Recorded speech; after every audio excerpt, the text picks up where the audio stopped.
Welcome to the 9 to 5 Dropout Show. Thank you so much for joining us.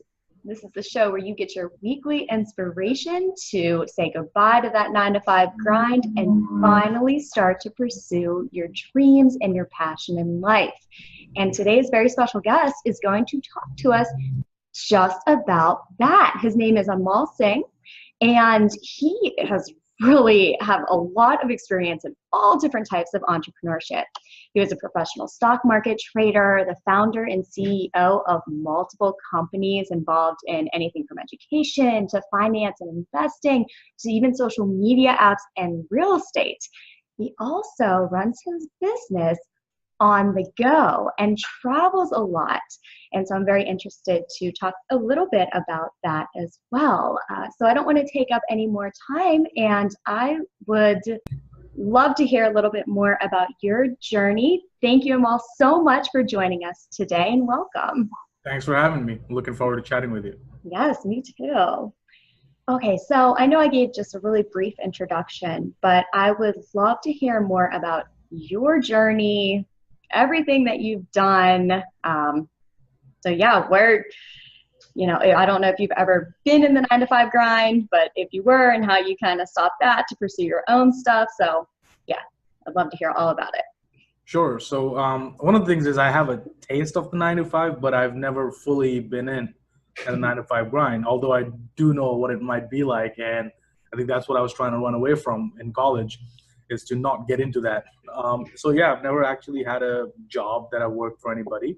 I've had a few internships where I got a little bit of taste of what the 9 to 5 might be like, what the office culture is like, and it just didn't sit well with me. So since then, I've always been looking to do my own thing, and that's how I originally got started. I started in college. I got a really good knack for the financial markets, was very curious about it. So I started learning how to trade, took a lot of courses, trained under a mentor, and then just eventually, started trading for another firm on Wall Street. So traded stocks for them in their trading accounts, managed some of their money, and then eventually they brought me on board as an educator. They wanted me to coach their traders and the other traders in the firm on how to progress further. So that's where I originally started my journey and got a little taste of teaching. And I thought that, you know what, I think that's what I'm actually good at. I think I'm good at breaking concepts down and really explaining it in a simplified way. So I started teaching for them, courses, newsletters, and then down the road I said, hey, my partner was actually the mentor at the firm who taught me. I said, hey, you're really good at what you do. You're good at teaching. I think I'm good at marketing. And at that time, I didn't know if I was good or not. I just said I was good because I was in college. These guys, they're old people. They don't know about social media. So it was easy for me to say I'm good at it. And then he's like, oh yeah, let's do something of my own. And I was like, damn, I didn't think it would be that easy. So now I went on, I started learning about social media just because I committed to something. And then we started a firm together, Live Traders, where now, we do the same thing. We offer seminars, coaches, training, newsletters, advisory services, and then we trade for ourselves as well. So that was my first business starting off, with the courses in education. And then I eventually, parlayed some of that capital and put it into real estate properties, other businesses. I have a car care center here, franchise. So there's a lot of things that I've done with the first investment that I got. But for anybody who's looking at 9 to 5 or working right now at a 9 to 5, you're thinking of getting out, first thing I would say, definitely get out. And then the second thing I would say is to, really decide like what is something that you can commit to, like I commit to marketing my mentor. I said, hey, you're a great educator. I'm a great trader now. Under your guidance, let's create a course together. And I committed to something. So what is it that you can commit to and not make it feel like it's going to be a lot of work? I love that you bring that up, because I know a lot of new entrepreneurs will think they have a good idea for something, but then they don't get very far with it because of the commitment.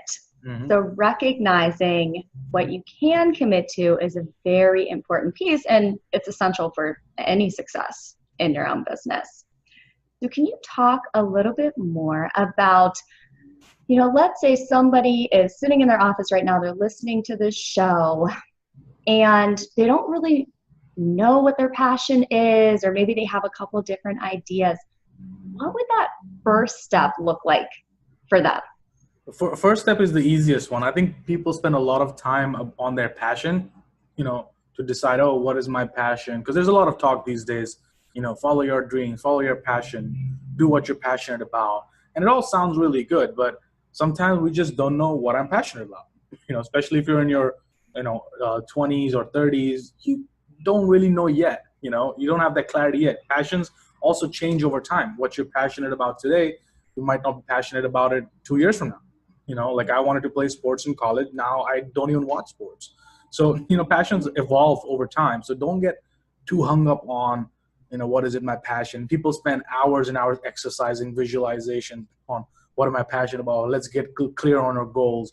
I think you're just wasting time. So the simple way for your first step, right? Baby steps is the quickest way to success. The first step is simple. What are you good at, right? What are you good at? Because if you're good at it, you will be passionate about it. I don't know anybody who's not good at something or who's good at something and is not passionate about it, right?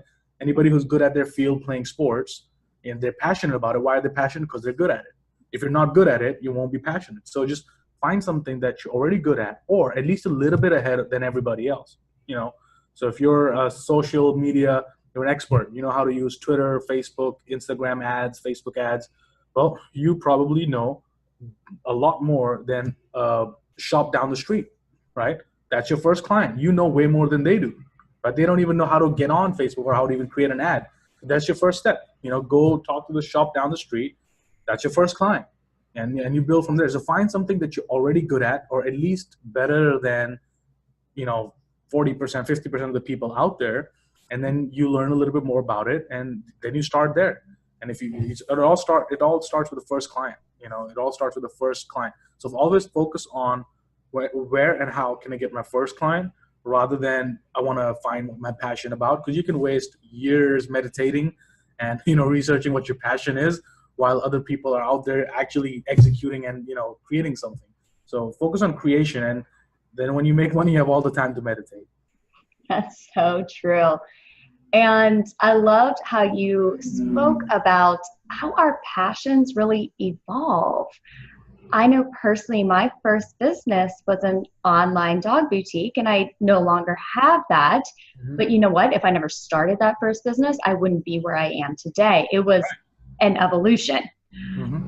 But yes, the key is action. And I also like how you broke it down and said, just find your first client. Just start somewhere. It doesn't have to be huge.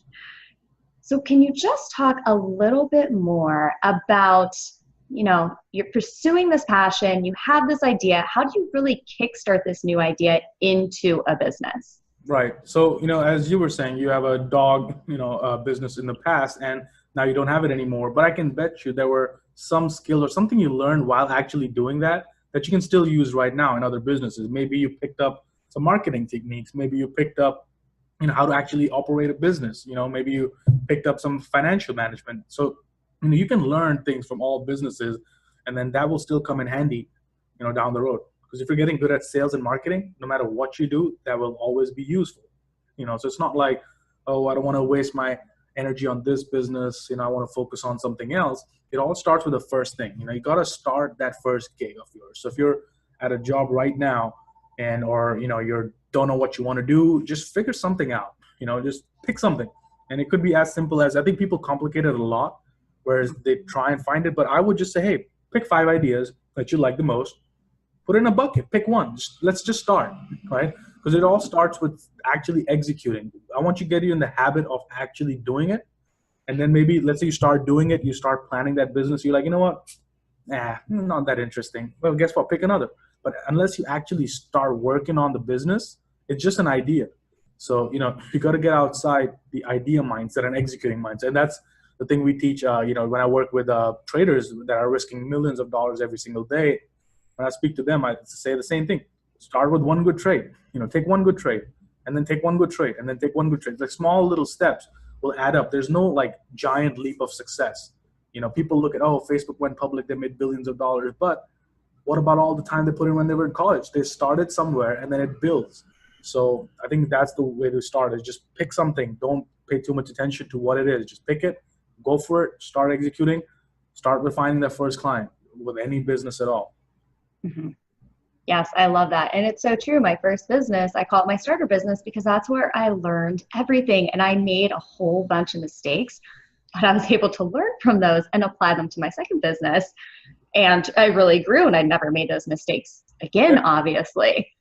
Yeah, it's the fear of pulling the trigger. You know, you got to learn how to pull the trigger. Once you learn how to pull the trigger, then it gets easier with time. You know, on the second idea, the third business idea, it gets easier because you've already pulled the trigger in the past.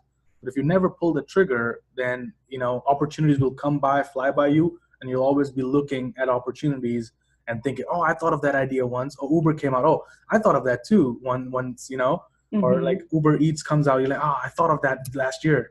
But there are people actually doing it. So, you know, it all starts with doing it, execute. Yes, yes. I think that happens to so many people. I've heard a lot of people say, oh, I had the idea for that years ago, Yeah. and they just never did anything about it. And so I think that's, also a mindset piece of it.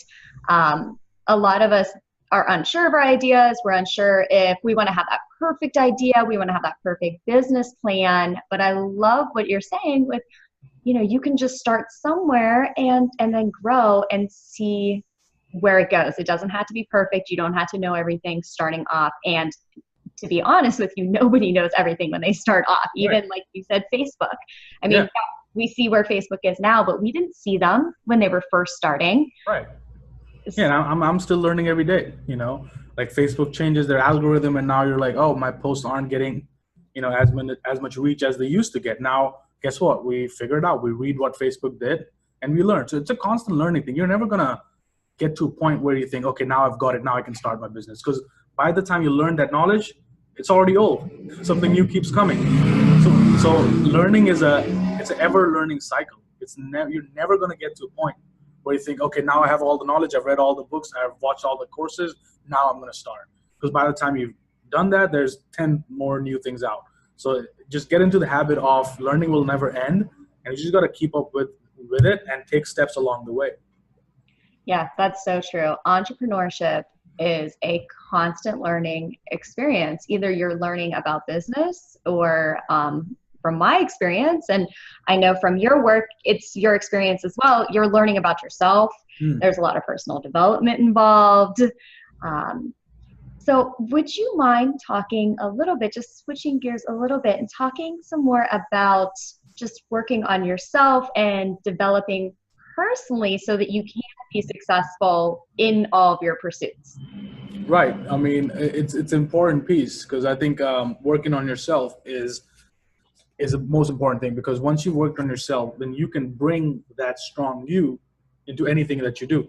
Because if you are inside unsure, uncertain, you're not confident, or maybe you're going through stuff, or maybe you're withholding stuff, you're not fully communicating with people, you're not sharing yourself, you don't have the integrity, then no matter what you do, you're going to bring that you into that business. So you're going to bring all the deficiencies, the inefficiencies, the doubts and fears into whatever that is that you do.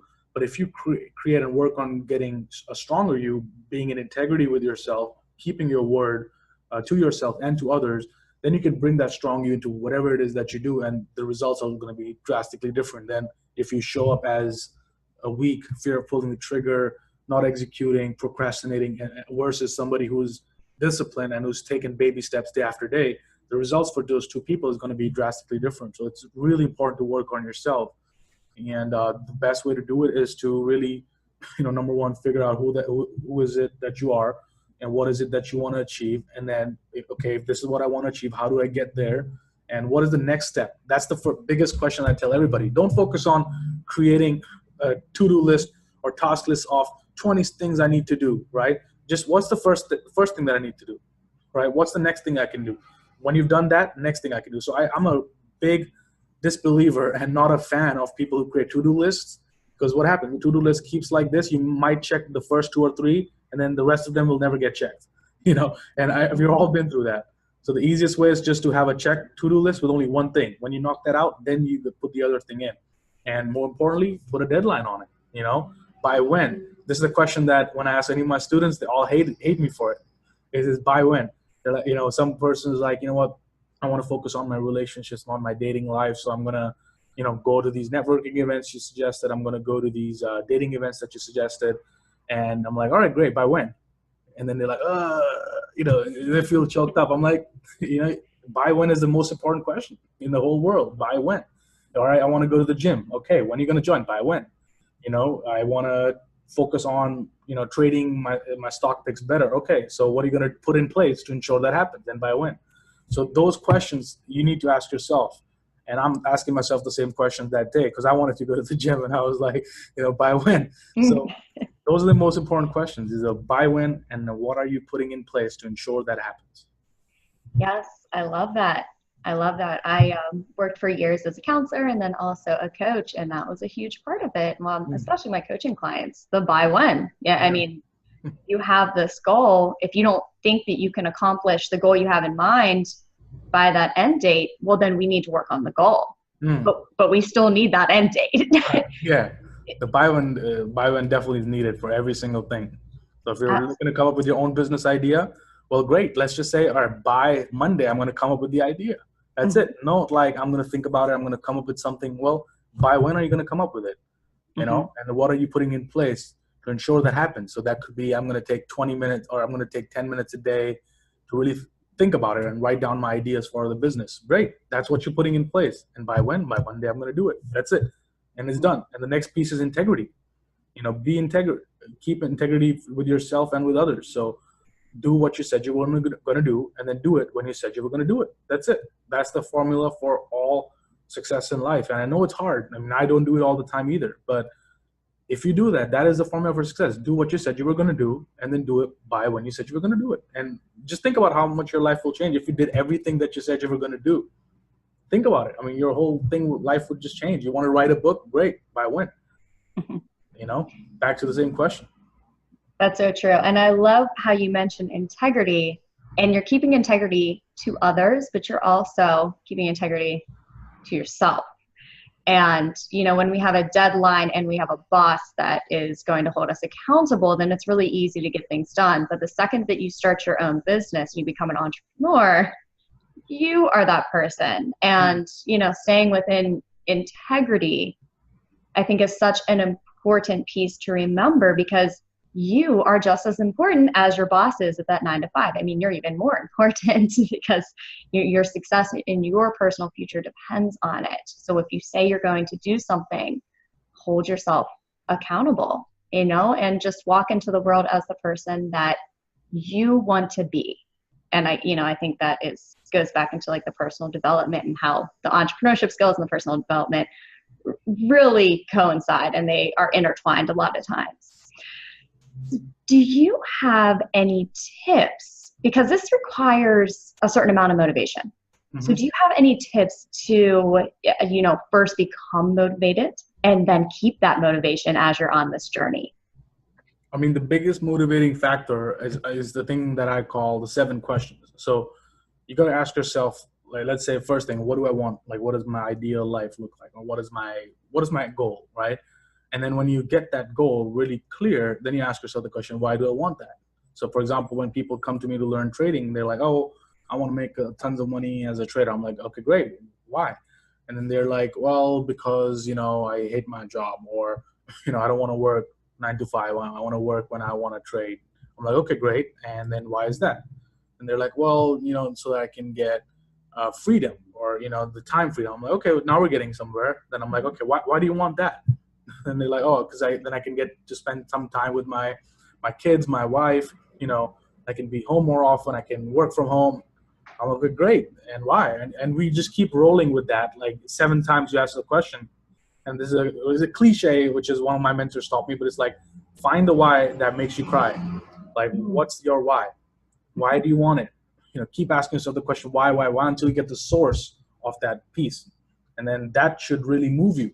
And if that doesn't motivate you, then that's not it, because your goal should motivate you. There's no external motivation you need. There's no book you can read that can motivate you. There's no workshop you can take. Sure, you can take a workshop and you come out motivated for 2 days, but then it's not gonna last unless it's not meaningful to you. So you got to find something that drives you to tears, that motivates you so much that you don't need any form of external motivation.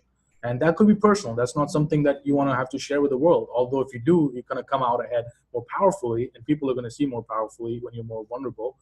But if you don't want to share it, fine. Use that fuel to motivate you, but it got to come in from inside. So if you're constantly seeking for motivation, then your goal is not what your purpose is. So that's the biggest piece I would tell people, is to find that, find that why. I love that. And I love how you keep asking the questions. And a lot of the work that I do focuses on the same thing. And what I'm really trying to assess is, what is that underlying value? Because a lot of times we'll want things in the outside world, but there's an underlying value that is below that. And how you mentioned in the example, a lot of times that's freedom. I just want freedom. I want creative freedom. I want freedom over my schedule. And it can be very personal. I want freedom over my schedule because I want to be there to see my kids grow up. I don't want to miss things. And that's a huge motivation, and it's very personal. And you're right. A lot of people want to just find that perfect book, listen to the perfect podcast, go to the perfect seminar that's going to, give them a motivation that they want, but you'll never find it outside of yourself. It's just about that self-reflection and going within. Yeah, totally. And don't shy away from, this is something that I learned from a guy called Tim Grover, who's Michael Jordan's coach, personal trainer. And he said, use your dark side, you could have a dark side in you, right? And rather than obviously use it for bad, use your dark side to internally motivate you, no matter what it is. You like to go out and party, that's great. Use whatever motivation you need to push you, but the motivation has to come from within. Otherwise, it's not going to last. Otherwise, it's going to be like Tony Robbins seminar. You go, you come back strong, powerful. And I've been to his workshops. By the way, they are the best workshops in the world, hands down. They are the best thing in the world. But again, it's pumping you up, which is awesome. But what Tony says as well, my intention is to pump you up so you go home and you take action and you start that first step. But if you never take that first step, the motivation is not going to last. So the motivation has to come from within. Do what you got to do. Use whatever force it is you have to use. You have a vice, use the vices to motivate you, whatever it is, but it has to come from within. Don't look for it in a book or in a workshop, because you won't find it in there. I've already tried. Haven't we all? Yes. Speaking from experience, you won't find it. Yeah. But I have heard that Tony Robbins is just amazing. I've had several friends that have gone recently, and yeah, I'm jealous I didn't get to go. But I like how you mentioned that Tony says, he's here to pump you up, but then the rest of it is your responsibility. If you find motivation in a book or going to a seminar and you get really excited, then you need to capitalize on that excitement, and you need to take action when you're in that state, because that's really going to help you build momentum. At least that's been my experience. Yeah, totally. You have to take that first step. You get pumped up, great. Now use that, power that you have right now and go execute. And then it creates a habit. You do it once, you do it again, do it 14 days. You start building a habit slowly. But if the habit will never get built, if you're like, oh, that seminar was awesome, now let me open this book. And now you start reading another book, and then you just get into a learning circle, which I've definitely been in, which is like, you want to take this workshop, you want to take that book, you want to read this video, you want to watch that TED Talk, and you just keep watching and watching, and you're like, oh, but I didn't do anything, It all starts with actually taking that first step and just going for it. Yes. I think I have about 20 online Udemy courses that I still have not watched for that reason. So I love the motivation piece, but it is inevitable that we are going to encounter some hurdles, some obstacles. Do you have any advice to keep that motivation and to really persevere whenever we run into these obstacles, whether those are internal obstacles or just, things that happen in our world that we don't have any control over? Right. So you basically answered yourself. Like, whenever you get into an obstacle or hurdle, you're like, hey, is it something controllable or is it something that's not controllable? Right? Is there something that I can cause an effect on this matter, or do I have no say in this matter? If you don't have any say in this matter, don't even worry about it. Don't bother about it, because you're just wasting energy and time. And guess what? You can't change it anyway. No matter you cry, you can whine about it. You can get a bucket of ice cream, sit on your couch all day. It's not going to resolve. There's no influence that you have on this task. So then you don't waste your energy on it. You focus on, okay, this is a problem I have. Here's how I can influence it. Now, what's the next step I need to take to cause the first step of influence on this task, right? On this first hurdle, on this first problem. What is that next step that I can take to make the situation a little better? You take that next step. Now you ask yourself the same question: what's the next step I can take? And then the same piece of integrity. I mean, if you really think about it, the three things that I talked about, the integrity piece, asking yourself tough questions, why and by when, and these are basically the tools that anybody needs to really stay disciplined. And same thing, you get with the hurdle, can I control it? Okay, great. And what's the next step I can take? Great. By when would I take that next step? All right. And you keep on building a framework, and then you're always thinking logically. You don't let your emotions come in between, or, oh my God, I got this big task, big problem. How am I going to overcome it? No, just what do I do? By when? And then you just stay focused on that goal. By when and what do I do? By when and what do I do? And you just keep knocking it, and you stay in integrity all throughout. If there's anybody else affected by this problem or outcome, don't delay it. Call them up, stay in integrity, tell them, hey, here's what happened, here's what I did, or here's what caused this issue. And instead of apologizing and saying, sorry, it won't happen again, you say, but here's what I'm putting in place to ensure that doesn't happen again. And by this date, this problem would have been rectified. And then that's it. That's the way to deal with any clients, any friends, family, and integrity could mean small things like, let's say somebody was texting you or calling you and you didn't answer. That's not being in integrity now, right? Or you call somebody, hey, let me call you back in 5 minutes. Let me get back to you. And you never call them back. You're not in integrity, because how you do something is how you do everything. If you're having a lack of integrity in one area of your life, it is going to seep in to all the other areas. So just think about it. When's the last time you said, hey, mom, I'm going to call you back, and you never did? When's the last time you texted a friend, hey, just in the middle of something, let me text you back, and you never did? Or how about that text that came into you and you never replied? Or that email that you're still unread in your inbox after 2 months? So it's integrity, bringing that, and that's what I want people and listeners to think about, is where have I had a lack of integrity, right? How can you correct it? What am I putting in place to ensure that doesn't happen again? That could mean take 10 minutes a day at 7 p.m. to respond to all missed text messages or phone calls. As simple as that. But stay in integrity in all areas of your life, or at least try to. And if you can't all the time, I mean, I can't all the time either, but it's easy to say, okay, here's where the lack of integrity happened. It's important to just be honest with yourself and say, man, that area right there has a lack of integrity. So for me, it's been nutrition and health recently. I've been slacking on that, but I know that, right? I know that that's what's happening, and I'm going to take corrective measure to fix it, which could be by joining a meal delivery service so I know I'm eating okay. And it could be by whenever that shipment arrives, whatever that date is. And then that's it. You have your problem solved right there. So the way to overcome any problem or hurdle is through coming with a place of integrity.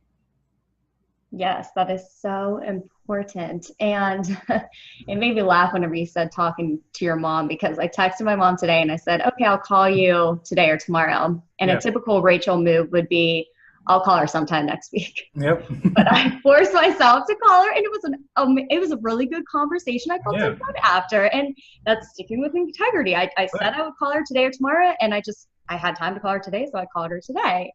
Perfect. That as long as you stay in integrity, because it feels good too. When you stay in integrity with yourself and with others, you have a sense of like a feel good factor, because you're doing everything that you said you were going to do. It just makes you feel, it feeds your confidence, So you do it once, you do it twice. Let's say you've had 1 month of full integrity. How good would you feel? It just boosts your self-esteem. And that's how you build self-respect and self-esteem for people who might be struggling with it, is to take baby steps in integrity. And you're going to build your self-esteem that way. Yes, that's so true. And again, just like everything that we've talked about, it builds on each other. Mm-hmm. So if you know that there's something that you can work on, and you start working on it right now, and then you do something the next day and something the next day, then that is how you have a habit change. That's how you're going to overcome these obstacles, learn from mistakes, and really change anything that might be holding you back, either personally or professionally. And yes, I think it's very important. And I love how you keep bringing up, you just break it down. You say, what can I do right now? And you take a step. I mean, it's so simple. It's not always easy, but it's very simple. 100%. And I think that's the thing that I'm trying to get across to people, is to people get into stories a lot, like, oh, but this happened because of this. No, no, you don't understand my circumstances. This, and they get into this story which is never ending, and this nothing goes on. It's like, what are you putting in place and by when? Just two questions, like don't go into why that happened, or your mom was like this when you were a child, so now this has caused now you're making up stories that don't exist in reality. It could have all that happened, but you're in right now. You're not there, you're not here, you're not in the future, you're not in the past, you're right here. So what are you going to do right now? Are you going to live in the old story and just live in the past? Well, it's nothing's going to change. So you decide, what is my, and this is not something that I've learned. I actually learned it on my mentors, is what's your default future? If you keep doing what you're doing right now, life keeps on going where it's going right now. What's the default future? Now, if that default future is where you want to live in, great, keep doing what you're doing, right? But if the default feature is not where you want to end up, then you got to do something different. So it's as simple as that. The choice is always in us. And, we might not make the best decisions all the time, but as long as we keep making decisions, life will progress. So life is only a matter of choices and decisions you make. But the biggest thing is to actually make something. Otherwise, somebody else will make the decision for you, and you might not like it. That's very true. I mean, it sounds like you're really talking about taking your power back, and we're not giving power to the experiences that we had or to the outside situations. You're saying in every single moment, where is my power? What can I do to make this better for myself? Yeah, because you can't control other people's power. We can influence it, we can, persuade it, but in the end, it's still their decision. So the only sure thing that we have is our own decision. So I only like to bet on sure things. Yeah, that's smart. And that's why you're successful. Now, I know that you have, I would just want to switch gears a little bit because I know that you have a book coming out next year called Prepping for Success, 10 Keys to Making It in Life. And I wanted to know if there's anything from that book that you want to share with the listeners. Totally. So the book, I'm pretty much done with it. It's with the editors right now. So I'm hoping that it should be out by when? Let's see. By September. I'm thinking before September, I'm going to get this book out for sure. And, it will basically be a good summary of whatever we talked about today, which is the concept of integrity, the concept of taking action, along with 8 other keys. So there are 10 keys, and one of them is obviously integrity. The other one is taking action. So there's 2 keys that we talked about today, and the other 8 keys in the book, and there could be, about the topic of passion, right? It could be one of those, passion versus what you're actually good at. And the other topics that I talk about in there, which I think are going to be really important, is investing in yourself and never-ending learning. This also we touched upon today, never-ending learning. So that's another key. And so there's a lot of different things we talk about in there, but it all comes down to taking action, being in integrity with yourself, and then I touch upon other things which are the talk about happiness, talk about how to achieve success, and what is true success. So for me, the way I define true success is being, wherever you are at each of those areas in your life, which is wealth, it could be your health, it could be relationships, family life, wherever you are in each of those areas, and being okay with where you're at. If you're at a life right now and you're like, man, I'm not okay with where my relationships are, then you haven't achieved success. Because true success is being okay with wherever you are at each and every area of your life. And because some people define success as financial success, but you could be, financially, multimillionaire, but let's say your relationships are down the drain, or your health, is not good. That's not success, is it? Or if your relationships are great, and your health is great, but you're financially broke, well, that's not success either. So then what is success? So that success is not defined by any one area. It's everything needs to be coming together, and then you need to be okay with where you're at in each of those areas. And also, the biggest thing I talk about is you might not even get there. Pursuit of success is where we need to find our happiness. If you're looking to get happy when you actually get somewhere or at the end of the journey, then you're going to have a tough, long road, but if you enjoy the journey along the way, then it's irrelevant if you even get there because you're enjoying the journey along the way. So that's one of the things I talk about, is to find your happiness in that and not focus on the end goal, just focus on where you're headed and how you're headed there. Yes, that is so important. I know that whenever I started my entrepreneurial journey, I had the mindset of, oh, when I have these accomplishments or when I met these goals, then I can be happy. Mhm. And what I found is like what you were just saying, you can meet these goals, but then there's always going to be a source for your unhappiness unless you can find happiness in that journey. Totally. Happiness is something that, because humans adapt, this is scientifically proven, like we humans adapt to new circumstances so quickly. So let's say you are making 5 figures. You're like, if I get 6 figures, I'll be happy. That's my goal. When you get to 6, now your brain's already thinking of 7, because we adapt really quickly to our circumstances. So when you get to 6, you're looking at 7. When you get to 7, you're looking at 8, and it never ends. So if you're constantly jumping like that, you're just gonna be running around and angry and miserable. But if you're like, here's where I'm going, and this is what I'm good at, this is what I'm passionate about, and then you just keep doing that, then it's irrelevant on what the number is, because Yeah, you're enjoying your journey along the way. exactly. I always think of that whenever people really want to be able to afford a certain car. And I know I never bought a brand new car. A couple years ago, I bought a brand new car, and oh my gosh, I was like, oh, it's my brand new car. It smells so good. And like, if you had seen my car now, there's like some coffee cups in it, and it just, I mean, the Yeah. excitement wore off after about a month. Yeah. Yeah, because you adapted to it, and you're like, all right, now I got it. Yeah. And then it starts with that one coffee cup, and then it's like, oh, yesterday's cup's still in there. Now there's too many. Yep. It's just, Papers and documents. yeah. Yep. So it's all in there.